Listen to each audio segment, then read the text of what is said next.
사랑하는 성도 여러분, 하루의 시작을 주님과 함께 시작한 것을 주님께서 기뻐하실 줄을 믿습니다. 하루의 시작을 주님과 함께 새벽 기도로 시작했으니 하루의 마지막까지 주님께서 동행하여 주시고 평생 동안 주님께서 지켜주실 줄을 믿습니다. 오늘 저는 여러분과 함께 닫힌 문을 여는 사람들이라는 제목으로 말씀을 나누고자 합니다. 우리나라의 대구처럼 일본의 아오모리현은 유명한 사과 생산지입니다. 세계적으로도 아오모리현의 사과는 당도가 높고 식감이 좋기 때문에 많은 사람들이 이 아오모리의 사과를 사고 또 자기 나라로 가져가기도 합니다. 그런데 1991년에 이 아오모리에 태풍이 찾아오게 됩니다. 가을에 수확해야 되는 이 사과들이 여름에 다 떨어져 버렸고 90%의 땅바닥으로 떨어진 이 사과들은 아무리 덤핑 세일을 하려고 해도 팔 수 없는 지경에 이르게 되었습니다. 90%에 떨어진 사과를 보면서 농부들과 이 농장에서 일하는 사람들은 절망을 경험하게 됩니다. 그런데 이 절망 속에서 한 젊은 농부가 기가 막힌 생각을 합니다. 그것은 떨어지지 않은 나머지 10% 사과, 가을까지 잘 익게 될 이 10%의 사과에 집중을 해보자는 것이었습니다. 그는 이 10%의 사과에 이름을 붙였는데 그것이 지금도 내려오는 합격사과라는 이름입니다. 태풍이 불어닥치고 폭풍이 지나갔지만 이 사과는 태풍과 폭풍에도 떨어지지 않은 사과다. 그래서 이 사과를 사면 합격할 수 있고 떨어지지 않을 수 있다. 일본도 입시가 굉장히 뜨겁잖아요. 가을이 되자 학부모들이 앞다퉈서 이 사과를 사기 시작했어요. 10%밖에 남지 않았던 아오모리 현의 사과는 합격사과라는 이름으로 10배 가격에 팔렸고 90%의 땅바닥에 떨어진 사과의 값어치를 대신하게 되었던 것입니다. 지금도 마케팅을 연구하는 학자들 사이에서 이 사건은 경영자에게 그리고 사업을 하는 사람에게 주어진 환경보다 그 환경과 상황을 이해하고 그 상황을 대하는 태도가 더 중요하다는 귀한 본보기로 수업되고 있습니다. 영적으로도 마찬가지입니다. 내 인생에 폭풍이 찾아오고 내 인생에 비바람이 몰아칠 때 비바람과 폭풍보다 더 중요한 상황과 환경보다 더 중요한 것은 그 상황과 환경에 대처하는 나의 영적인 자세와 믿음의 시선인 줄을 믿습니다. 사랑하는 여러분, 내 환경과 처지와 상황이 어떠하든 믿음의 눈을 열어서 하나님 앞에서 바르게 반응하고 하나님께서 기뻐하실 만한 영적인 태도를 지킬 수 있는 저와 여러분이 되기를 예수님의 이름으로 축복합니다. 그래서 오늘 말씀 속에서 폭풍과 같은 고난을 당했던 두 사람의 이야기를 나눠보고자 합니다. 함께 하나님의 말씀 23절과 24절을 같이 한번 읽어보도록 하겠습니다. 23절과 24절입니다. 시작. 관리들은 그들을 심하게 때린 뒤 감옥에 던져놓고는 간수에게 그들을 단단히 지키라고 명령했습니다. 이런 명령을 받은 간수는 그들을 깊숙한 감방에 가두고 발에는 쇠고랑을 채워두었습니다. 바울과 실라가 2차 전도여행을 하던 중이었습니다. 그들이 2차 전도여행을 하던 중에 빌립보라는 도시에 도착하게 됩니다. 빌립보에서 그들은 특이한 어린 여종을 만나게 되는데 귀신이 들려있는 여종이었어요.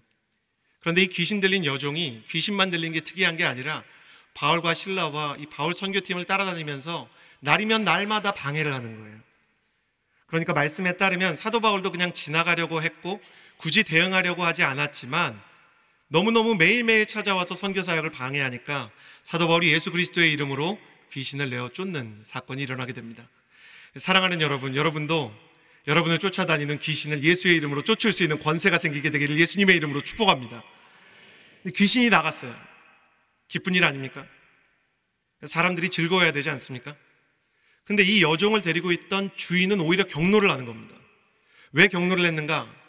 이 어린 여종이 귀신 들렸을 뿐만 아니라 소위 말하는 이 신기가 들려서 용하게 점을 보는 거예요. 사람들이 그 집 앞으로 줄을 서고요, 돈 보따리를 싸들고 와서 주인에게 많은 이익을 남겨주었는데 이제는 바울이 귀신을 내쫓아 버렸기 때문에 더 이상 용하게 점을 볼 수 없는 상황이 되었던 것이죠. 경노한 주인은 바울과 실라에 대해서 헛소문을 냅니다. 이 사람들이 가는 곳마다 사업장이 망하고 문화가 어지럽혀지고 우리 로마 제국의 통치 아래에 있는 이 빌립보의 영적인 가치가 훼손된다. 이 주인이 아마 돈을 그동안 많이 벌어서 로마의 고관대작과 그리고 재판장들에게도 뇌물을 주었던 것인지 그들을 불법으로 끌고 가서, 말씀에 끌고 갔다고 표현되어 있는데 원어로 보면 소나 개를 도축하기 위해서 짐승처럼 끌고 가는 걸 얘기합니다. 말 그대로 주인이 바울과 실라를 짐승처럼 개를 끌고 가듯이 끌고 가서 재판장에 던져버려요. 명확한 죄도 없고 증언도 없고 증거도 없는데 뇌물을 받고 그 부자에게 환심을 사고 싶었던 로마의 관리들은 재판을 부정하게 하고 그들에게 고난을 줍니다. 23절의 말씀을 보면 로마의 관리들은 바울과 실라를 심하게 때렸다라고 기록하고 있습니다. 여러분 혹시 아십니까? 성경은 웬만한 일에 놀라지 않습니다. 근데 성경에서 특별히 기록을 하면 대단한 겁니다. 삭개오한테 키가 작았다 그럼 진짜 작은 거고요. 아브라함이 부자가 됐다 그럼 정말 돈을 많이 번 겁니다. 성경의 기록에서 심하게 때렸다고 이야기하면 정말 심하게 많이 맞은 겁니다. 유대인은 율법에 따라서 40대 이상 때릴 수 없게 되어 있지 않습니까? 40대 이상 매를 맞으면 죽을 수 있기 때문에 40에 하나 감한 39대까지만 때리는 게 유대인의 어떤 법의 한계였습니다. 근데 로마는 율법을 따르지 않지 않습니까? 그러니까 40대가 넘어도 집행관이 그만이라고 얘기하기 전까지는 무차별하게 폭행을 할 수 있는 거예요.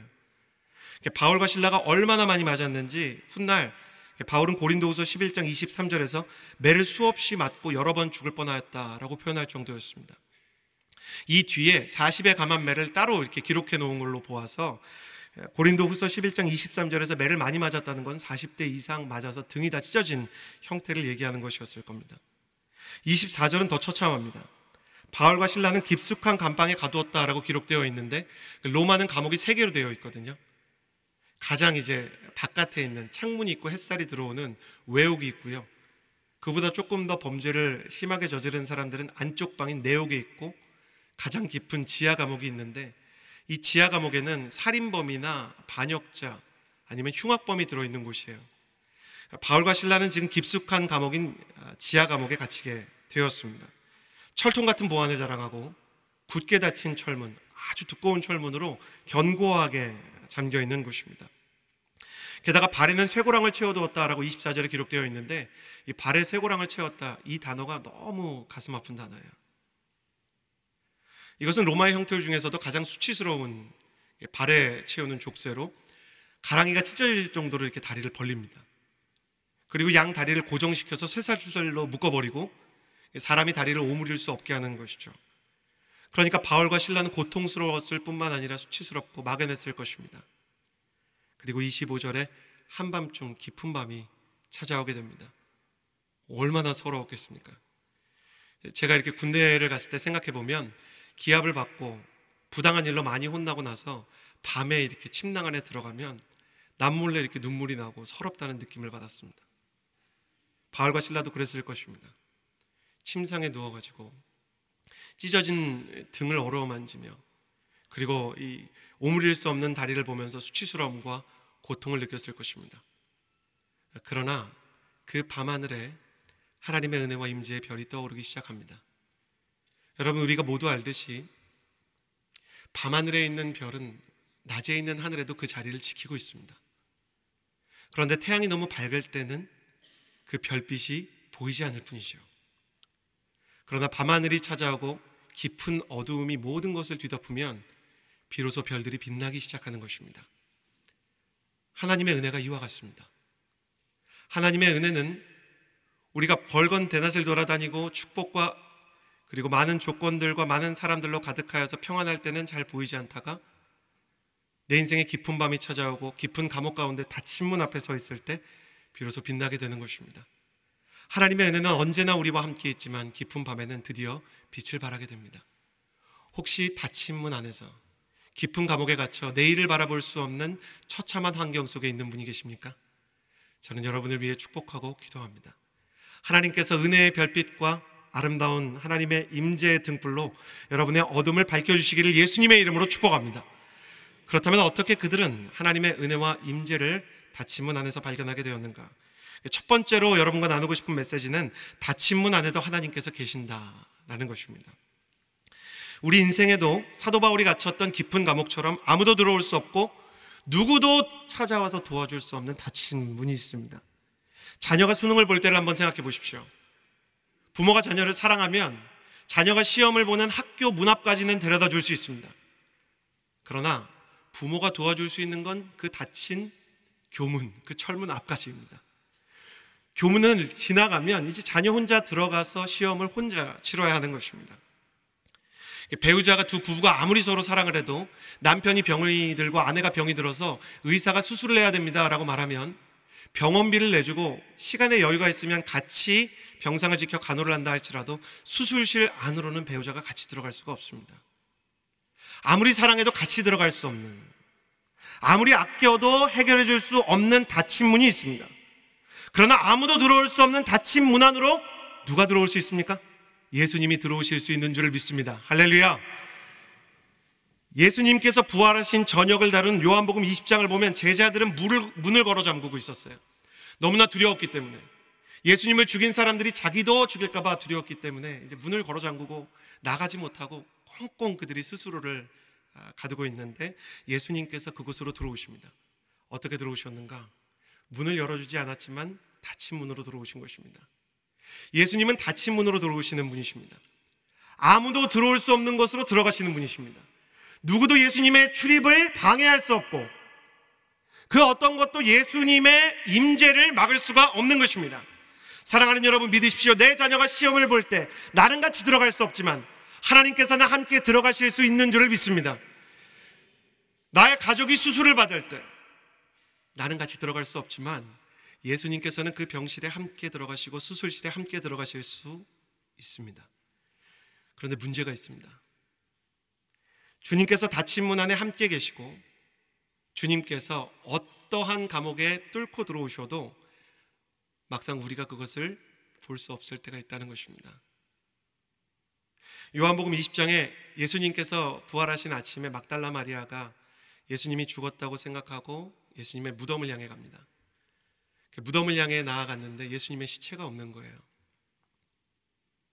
예수님의 시체라도 찾아다가 향품을 마지막으로 담아드리고 싶었던 마리아의 마지막 소원이 산산조각이 나고 깨지니까 마리아가 눈물을 흘리면서 누가 내 주님의 시체를 훔쳐갔는가 울부짖기 시작합니다. 그런데 요한복음 20장 14절에 뭐라고 기록이 되어 있냐면 마리아가 뒤를 돌아보았을 때 예수님께서는 거기 서 계셨습니다. 그러나 마리아는 그분이 예수이신 줄을 깨닫지 못했습니다.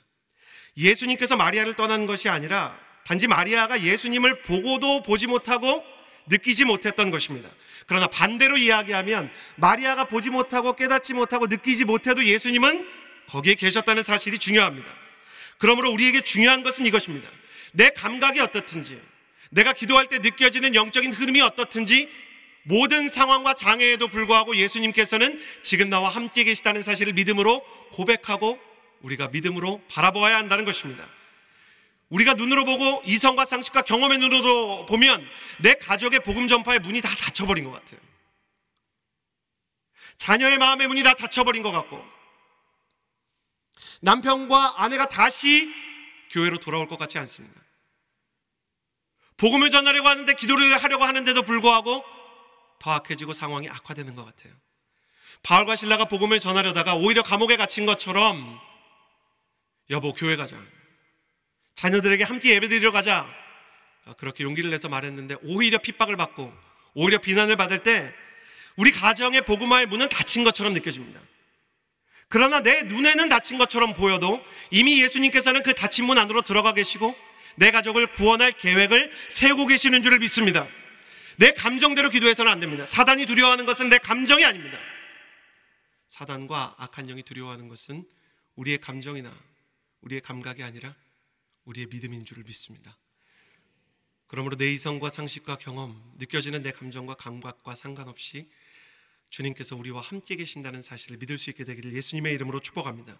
사랑하는 성도 여러분, 닫힌 문 앞에서 주님이 나와 함께 하신다는 사실을 믿음으로 고백하십시오.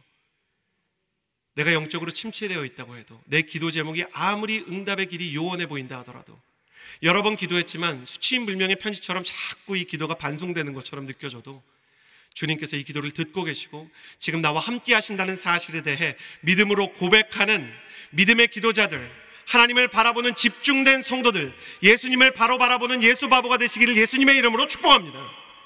이어서 25절의 말씀을 같이 읽도록 하겠습니다. 25절입니다. 함께 읽겠습니다. 시작. 한밤중쯤 됐을 때 바울과 실라가 기도하며 하나님께 찬송을 부르자 다른 죄수들이 귀 기울여 듣고 있었습니다. 닫힌 문 안에도 하나님이 계시다는 사실을 사도들이 믿었습니다. 이곳에도 하나님의 역사가 있고 이곳에도 나와 주님께서 함께 하신다는 것을 믿었습니다. 그러자 그들은 닫힌 문을 향해서 예배를 드리기 시작합니다.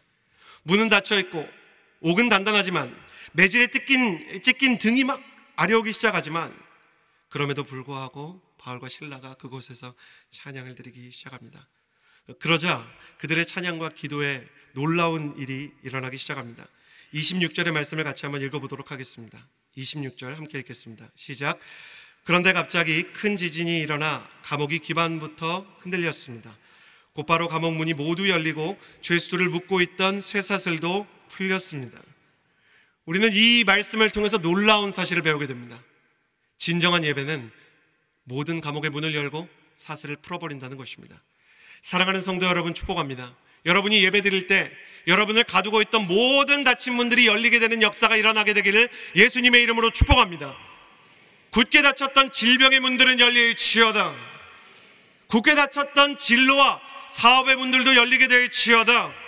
특별히 굳게 닫혔던 자녀의 문이 열리고 전도를 하려고 했지만 들어가지 않았던 사단이 견고하게 막고 있는 이 복음의 방해의 문들이 활짝 열리고 예수님의 복음이 드러나는, 예수님의 구원의 역사가 일어나는 구원의 문들이 열리게 되기를 예수님의 이름으로 축복합니다.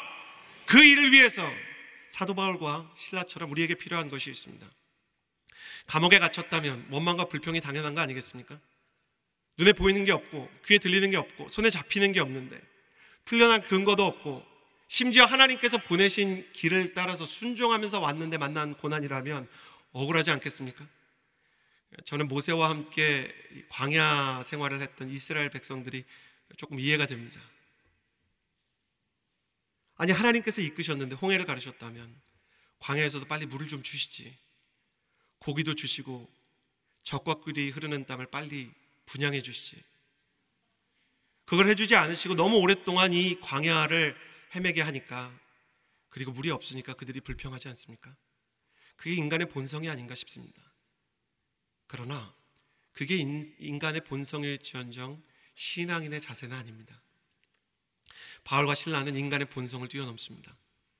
나는 죽고 예수로 사는 것이요 그리스도를 위해서 나의 본성의 원망과 불평을 거부하고 그리스도 예수의 복음을 위하여 찬양과 기도를 선택한 것입니다.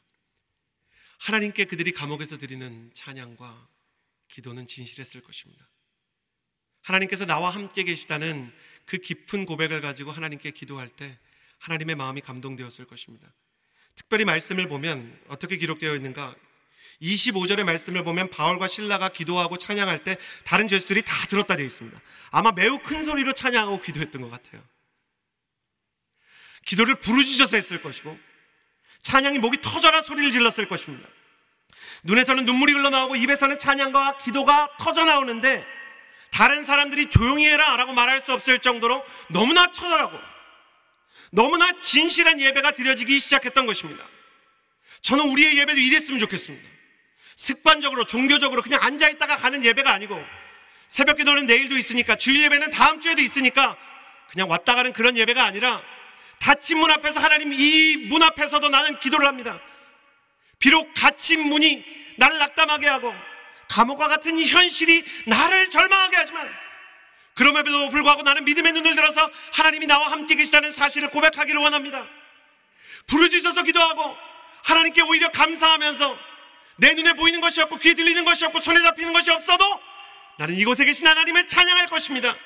감정적으로는 낙심이 되고 마음에는 두려움이 찾아오지만 믿음 하나 붙잡고 약속의 말씀을 붙잡고 원망과 불평을 거절하고 찬양할 것입니다 라고 이야기하는 그런 처절한 닫힌 문 안에 있는 예배들이 드려지기를 원하는 것입니다. 제가 대학부에서 이렇게 청년들을 섬기고 있는데 청년들이 설교를 듣다가 감동이 된 거예요. 그러니까 목사님, 저도 뜨겁게 기도하고 싶습니다. 그래서 혹시 통성기도를 해봤습니까? 그러니까 많은 청년들이 통성기도도 못 해봤을 뿐만 아니라 5분 이상 기도해 본 적이 없대요. 그럼 이런 때는 어떻게 해야 됩니까? 그러니까 저도 기도를 하고 청년들도 같이 고민을 하는 거예요. 하나님께서 좋은 아이디어를 주셨어요. 같이 일어나서 기도해보자, 초청을 하는 거예요. 왜 하나님께서 청년들에게 일어나라고 기회를 주셨을까? 왜 저를 통해서 이렇게 다 같이 일어나서 이 말씀에 동의가 되는 분들은 일어나서 기도합시다 라고 얘기하게 됐을까? 뜨겁게 하루아침에 기도하는 것은 쉽게 되지 않는 일입니다. 5분도 기도를 하지 못했던 사람이 갑자기 10분, 20분, 30분 기도하는 게 어려운 일입니다. 근데 두 다리로 일어나는 건 할 수 있지 않습니까? 그러니까 이 청년들이 두 다리로 일어나는 거예요. 그 모습을 처음에 보는데 눈물도 나고 웃음도 나요. 열정으로 일어나는데 기도를 못하니까 이렇게 가만히 있어요. 그런데 놀라운 일이 일어나기 시작했어요. 한 주가 지나고 두 주가 지나고 세 주가 지나니까요, 그냥 일어나기 시작했던 청년들이 눈물을 흘리기 시작하고, 눈물을 흘리던 청년들이 어느새 손을 들고 부르짖고 기도를 하는 역사가 일어나기 시작했던 것입니다. 바울과 실라가 하는 일이 그것입니다. 할 수 있는 최선을 다해서 한 걸음 더 나아가는 것이죠. 부르짖고 내가 그동안 하지 않았던, 마치 삭개오가 뽕나무에 올라가듯이 자신이 하지 않았던 일을 하나 더해서 하나님 앞으로 나아갔던 것입니다. 오늘 여러분의 기도가 그러기를 바랍니다.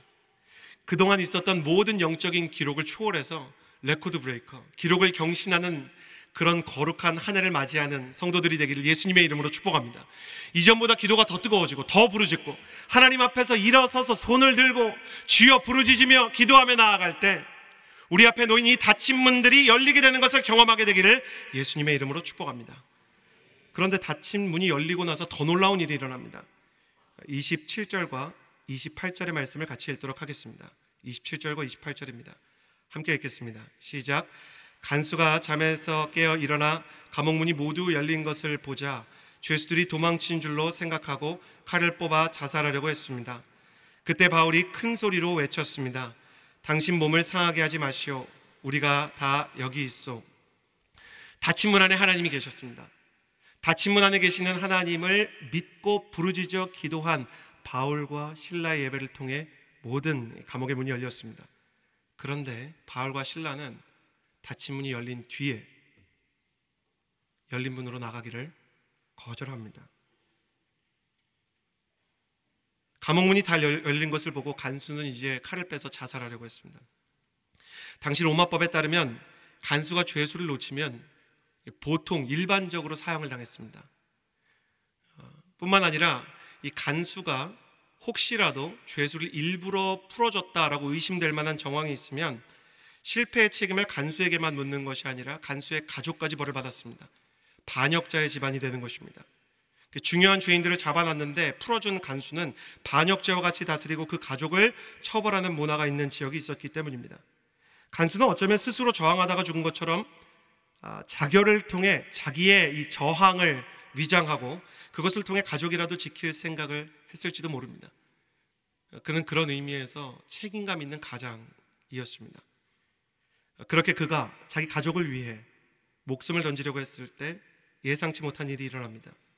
닫힌 문을 기도로 연 바울과 실라가 열린 문으로 나가지 않을 뿐 아니라 바울과 실라를 따라 모든 죄수가 그 닫힌 문 안에, 감옥 안에 남아있었던 것이죠.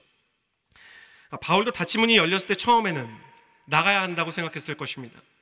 발목을 이렇게 수치스럽게 묶고 있던 이 착고가 풀어졌을 때 실라도 나가야 되겠다라고 생각했을지 모릅니다. 근데 나가려고 하는 순간에 바울의 눈에 보이는 것이 간수가 자살하려고 하는 장면이에요. 바울은 뼛속까지 선교사였습니다.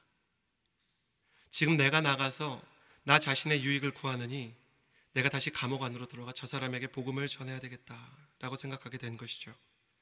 바울과 실라는 그리스도의 복음을 위해 자유의 권리와 축복의 타이밍을 포기하고 자신에게 찾아온 축복과 응답도 거절한 채 발걸음을 옮겨 닫힌 문 안에 머물게 됩니다. 이번 주 주제가 그리스도를 위하여 거절함이 아닙니까? 바울과 실라는 복음을 위해 자신의 자유와 응답과 축복까지도 유보하고 거절하였습니다. 한 영혼을 위해 감옥 안에 머무르기로 작정을 하고 복음 전파를 위해 자유를 거절하는 사람들을 보면 우리가 떠오르는 분들이 있습니다. 설교 전에 우리가 영상으로 만났던 선교사님들입니다. 가끔 이렇게 선교사님들을 보면 모자이크가 된 분들이 있잖아요. 그러니까 공산주의나 무슬림과 같은 보안 지역에 있는 분들의 얼굴을 공개할 수 없기 때문입니다. 그분들은 자신의 자유와 축복과 안락한 삶을 포기하고 닫힌 문을 자발적으로 찾아 들어간 분들입니다. 헛된 이데올로기로 굳게 닫힌 공산권의 닫힌 문 안으로도 들어가고 무슬림을 비롯한 우상들이 지배하는 영적인 감옥에 들어가서 한 영혼을 품고 예수를 소개합니다. 정부가 그들을 막으려고 하고 사람들이 그들을 핍박하고 심지어 추방을 당하고 조사를 당하고 감옥에 갇혀도 그래도 그 길을 가는 사람들, 이 시대의 사도 바울과 실라입니다. 자발적으로 닫힌 문 안으로 들어가는 선교사님을 통해 우리는 또한 위대한 선교사 예수 그리스도의 모습을 봅니다.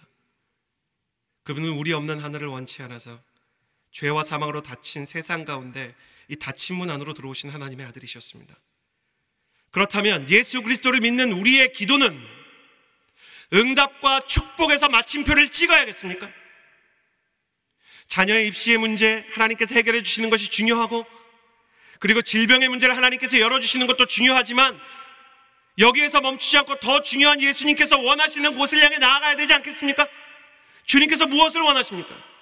닫힌 문 안에서 살아가지만 그럼에도 불구하고 그 상황 속에서 복음을 전하는 것입니다. 아직 응답이 임하지 않았고, 아직 축복을 온전히 맛보지 않았지만, 결혼 문제도 해결되지 않았고, 사업 문제도 해결되지 않았고, 내 인생 가운데 어떠한 조건들이 다 확보되지 않았지만 여전히 닫힌 문 안에서 해결되지 않은 문제들 앞에서 사도 바울과 실라처럼 한 영혼을 바라봐야 되지 않겠습니까? 심지어 그렇게까지 모욕당할 필요가 없는데도 우리도 복음을 전하다가 모욕을 당하고, 복음을 전하다가 예수 그리스도와 함께 고난을 당해야 되지 않겠습니까? 청년들이 가족을 전도하려고 하고 또 친구를 전도하려고 하면 그런 얘기를 합니다. 목사님, 전도 안 하려고 그러면 괜찮은데 전도하려고 그러면 상처를 받습니다. 그러나 그리스도를 위해서 한 번 상처를 받아본 청년들은 정말 위대한 경험을 하게 됩니다. 근데 이상하게 상처를 받았는데, 상처받기 전에는 두려웠는데 상처받고 나서는 계속 해야 되겠다는 생각이 듭니다. 복음을 전해야 되겠다는 생각이 듭니다. 그것이 바로 바울과 실라에게 있었던 마음이요, 예수 그리스도의 마음입니다. 저는 우리를 통해 닫힌 문 안에 있는 우리의 처지를 통해서도 복음이 전파되는 인생 되기를 예수님의 이름으로 축복합니다. 말씀을 정리합니다. 누구도 들어올 수 없고 아무도 도울 수 없는 닫힌 문을 만날 때가 있습니다. 그러나 닫힌 문 안에 하나님이 계십니다. 그분을 향해 드리는 진실한 예배는 닫힌 문을 열게 될 것입니다. 그러나 열린 문으로 나가는 것보다 더 귀한 것은 닫힌 문을 찾아가 복음을 전하는 발걸음이 아닐까 합니다. 이 시간에 함께 기도하며 나아가기를 원합니다. 기도하며 나아갈 때 첫 번째로 기도하기 원하는 것은, 하나님, 사방이 닫혀있고 누구도 들어올 수 없는 닫힌 문이지만 주님께서는 여기에 함께 계시는 줄을 믿습니다. 하나님께서는 지금 이 자리, 우리가 예배하고 있고 기도하고 있는 이 예배당에서도 함께 계시고, 나의 영적인 침체에도 불구하고, 나의 문제의 어떠한 크기에도 불구하고 나와 함께 하시고 세상 끝날까지 나와 함께 하시기로 작정하신 임마누엘의 하나님이신 줄을 믿을 수 있게 되기를 예수님의 이름으로 축복합니다. 이 시간에 그 주님의 살아계심을 경험하게 하여 주옵소서. 나의 상황과 감각과 나의 느낌을 넘어 하나님의 살아계심이 경험되는 기도가 나의 입을 통해 터져나오고, 그 하나님의 임재가 바울과 실라처럼 경험되게 하여 주옵소서. 하나님의 함께 하심과 임재하심을 구하며 두 손을 하늘로 향하여 들고 주여 한번 부르짖고 기도하며 나아갑시다. 주여!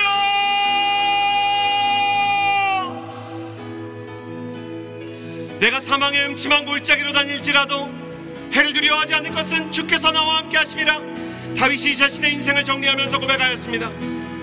질병에 닫힌 문이 있을 때 하나님께서 그 병상에 나와 함께 하십니다.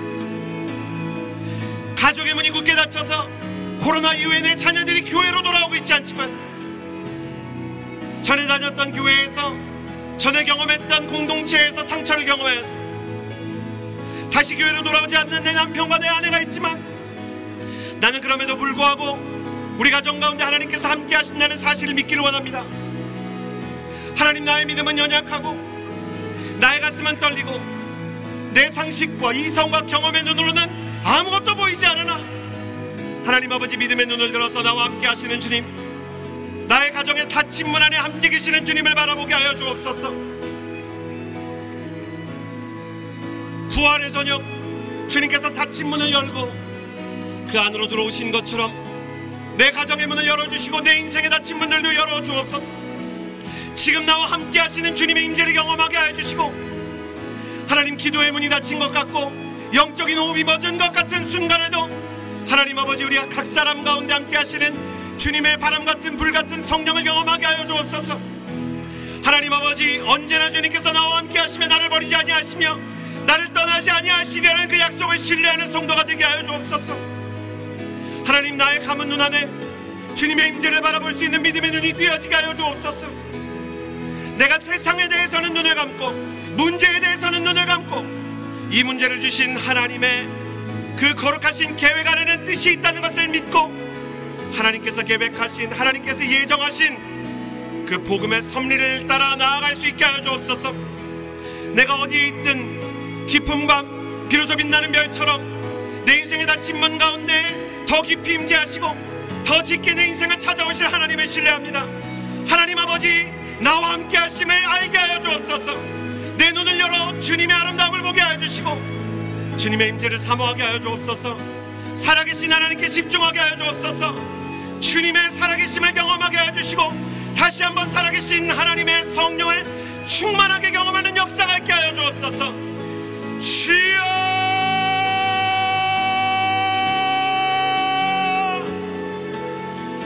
주여. 누구든지 주의 이름을 부르는 자는 구원을 얻으리라 하셨고 두세 사람이 모인 곳에는 내가 그들과 함께 있으리라 말씀하여 주셨습니다. 특별히 우리 온누리교회에서 드리는 모든 예배들 가운데 하나님의 살아계심이 경험되게 하여 주시고 살아계신 주님께 나의 믿음의 시선을 고정하는 영적인 집중력을 허락하여 주옵소서. 하나님의 임재와 그 살아계심에 대한 온전한 예배와 그 기름 부음이 흘러넘치는 그 거룩한 영적 시선을 확보하게 하여 주옵소서. 이어서 기도할 때 특별히 교회와 예배를 위해서 기도했으면 좋겠습니다. 특별히 우리 온누리교회와 한국교회에서 드려지는 예배를 위해서 기도합시다. 하나님, 우리가 교회에서 드리는 예배마다 영적으로 닫혀있는 문들이 열리게 하여 주옵소서. 매여있는 사슬들이 끊어지게 하여 주옵소서. 중독의 사슬이 끊어지고 두려움과 우울의 사슬은 끊어질지어다. 예수 그리스도의 이름으로 명하노니 모든 닫혀있는 문들이 열리게 될지어다. 복음을 반대하는 사단의 방해가 끊어지고 자녀들과 그리고 모든 나라에 이 복음의 전파를 묶고 있는 악한 법들도 끊어지고 무너지고 닫힌 문들이 열리게 하여 주옵소서. 우리의 예배를 위하여 교회에서 드려지는 모든 찬양과 기도를 위하여 기도하며 나아갈 때 닫힌 문이 열리고 묶여있는 것들이 풀어지게 해달라고 다시 한번 주여 한번 부르짖고 기도하겠습니다. 주여! 살아계신 하나님 아버지, 오늘의 교회에서 드려지는 예배들을 주님의 손에 올려드립니다. 우리가 예배를 드릴 때 내일로 미루지 않게 하여 주옵소서. 하나님 만나는 것을 다음 주로 미루지 않게 하여 주옵소서. 우리의 예배는 바울과 실라처럼 처절하게 하여 주시고 하나님 아버지, 우리는 부르짖어 기도하게 하여 주옵소서. 영적인 기록을 경신하는 역사가 일어나게 하여 주옵소서. 살아계신 하나님께서 성령의 충만을 더하여 주사 엘리사가 말했던 것처럼 갑절의 영감이 부어지는 예배를 경험하게 하여 주옵소서. 닫힌 문들이 열리게 하여 주옵소서. 기도의 동맥경화 증상을 경험하고 있는 성도님들이 있습니다. 기도를 방해하는 모든 악한 영의 세력은 예수 그리스도의 이름으로 명하노니 떠나갈지어다. 바울이 예수 그리스도의 이름으로 여종에게서 귀신을 축출하고 쫓아내었듯이 우리가 악한 영과 사단을 대적할 때 모든 악한 영과 사단의 세력이 떠나가는 것을 보게 하여 주옵소서. 살아계신 하나님 아버지, 국내에 있는 온누리교회와 해외 비전교회와 선교지에서 드려지는 모든 예배들 가운데 닫힌 문이 열리고 묶여있는 것들이 풀려지게 하여 주옵소서. 특별히 너무나 많은 성도들이 우울의 사슬에, 낙심의 사슬에, 원망의 사슬에, 중독에 매여 있습니다. 하나님 아버지, 원망과 불평과 낙심과 우울의 중독의 사슬이 끊어지게 하여 주옵소서. 예수 그리스도의 십자가 보혈로 말미암아 우리 안에 있는 모든 죄의 사슬도 끊어지게 하여 주옵소서. 살아계신 하나님 아버지, 닫힌 문은 열리고 묶인 것들이 풀려지는 거룩한 예배, 능력의 예배를 경험하기를 원합니다. 특별히 병상에 있는, 질병을 겪고 있는 우리 환우들, 하나님 고통 가운데 있는 성도님들 가운데 주님께서 그 닫힌 문으로 돌아가 하나님 병상에도 함께 하여 주시고 침상에서도 함께 하여 주시며 예배 가운데도 함께 하여 주시고 특별히 수술실 안에도 함께 들어가 주셔서 세포 하나하나, 조직 하나하나를 묶어주시고 고쳐주시고 질병으로 닫혀있는 모든 건강의 문들이 열리게 하여 주옵소서. 하나님 아버지, 자녀의 모든 진로와 하나님, 모든 믿음의 문들이 닫혀있는 것들이 열리게 하여 주옵소서. 특별히 다음 세대의 문을 굳게 닫고 있는, 다음 세대의 복음의 문을 방해하는 차별금지법과 학생인권 조례가 폐지되기를 원합니다. 하나님 아버지, 사회적으로 성을 선택할 수 있다는 거짓말이 끊어져야 됩니다. 하나님 아버지, 예수 그리스도의 복음을 위하여, 그 진리를 위하여 지금도 기도하며 힘쓰고 있는 목회자들과 성도들이 싸우니 지치지 않게 하여 주옵소서. 하나님 아버지, 내 문으로는 열 수 없을 것 같은 이 법률 폐지의 문들이 열리게 하여 주옵소서. 교회가 기도하며 나아갈 때 하나님, 기적적으로 굳게 닫혀있는 세상의 문화와 잘못된 예수 그리스도를 대적하는 법률의 문들도 하나님 앞에서 다 해결되게 하여 주옵소서. 우리 청년들의 잘못된 이데올로기와 잘못된 성적 정체성에 대한 가르침으로 그들을 현혹하려고 하는 모든 악한 영의 세력이 묶임을 받고 떠나가게 하여 주옵소서. 하나님, 다음 세대 교회를 위협하고 청년과 차세대들에게 혼란을 가져가는 모든 악한 영의 공격들을 끊어주시고, 하나님, 자유한 예배, 영과 진리로 성경적으로 예수 그리스도의 복음이 선포되는 예배를 통해서 그 복음의 문들이 열리고 하나님의 진리를 통해서 한 걸음씩 나아가는 거룩한 역사를 경험하게 하여 주옵소서.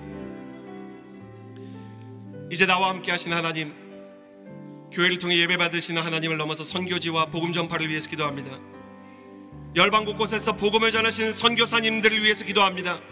공산주의의 헛된 이념과 이슬람과 우상으로 견고하게 닫힌 문 안으로 자발적으로 들어간 사람들, 복음을 전하기 위해 마치 호랑이 굴러 제발로 걸어가 고난과 고통을 감수하는 선교사님들을 오늘도 지켜주시고, 그들을 감시하고 잡으려는 모든 공산당 관원들과 무슬림의 지도자들의 눈을 가려 주옵소서.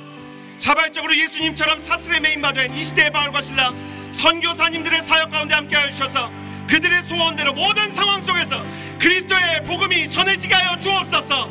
열방에 있는 선교사님들, 내가 알고 있고 내가 밟았던 선교지와 선교사님들을 위하여 기도할 때 두 손을 들고 주여 한번 부르짖고 기도하며 나아갑니다.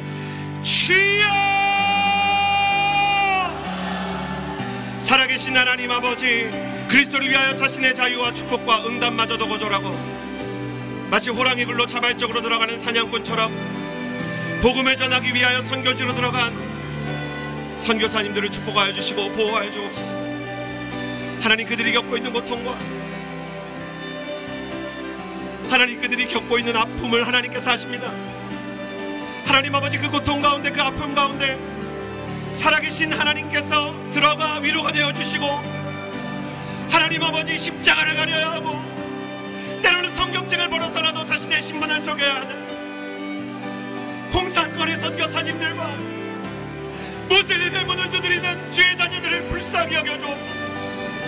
하나님 아버지, 선교지를 위하여 기도하게 하여 주옵소서. 하나님, 나 자신의 건강과 나의 사업과 자녀를 위해서는 그렇게 눈물을 흘리면서 기도했으면서도 기도의 영역을 확장하지 못하여 선교사님들을 위하여 기도하지 못했던 것을 용서하여 주옵소서. 선교사님들에게 인사하지 못하고 선교사님들에게 선물을 보내고 구원하지 못하고 용서하여 주옵소서. 그들을 외롭게 한 것을 용서하여 주옵소서. 베드로가 옥에 갇혔을 때 초대교회가 다같이 합심하여 베드로를 위하여 기도하였다고 하였는데, 하나님, 나는 내 속에 내가 너무 많고 내 기도 제목이 너무 많아서 선교사님들을 위하여 기도하지 못했습니다.